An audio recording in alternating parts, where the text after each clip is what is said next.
আসসালামু আলাইকুম। কি খিচুড়ি দেখাচ্ছি কেন? এই আচারটার রিভিউ দেওয়ার জন্য। যদিও এটা আমার জন্য খুবই কষ্টের কাজ।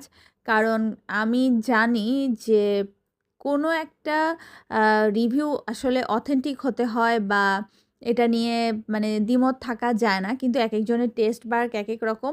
তো আমি শুধু আমারটা বলবো।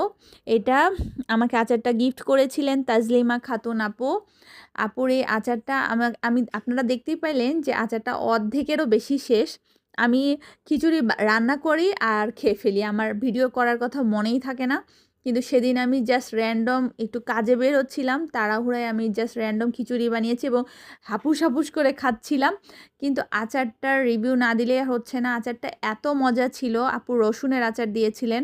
সাথে একটু তেঁতুলের টক ছিল। আমার মেয়েরাই বেশি খেয়েছে।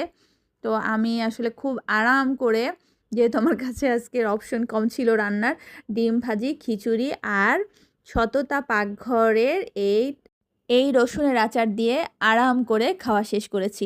আপুকে অসংখ্য অসংখ্য ধন্যবাদ আমাকে এত বড় অনার দেওয়ার জন্য। যদিও রিভিউটা দিতে আমার অনেক লেট হয়ে গেছে, সেই জন্য আন্তরিকভাবে দুঃখিত। কিন্তু সত্যি আপু আচারটা অনেক মজা ছিল।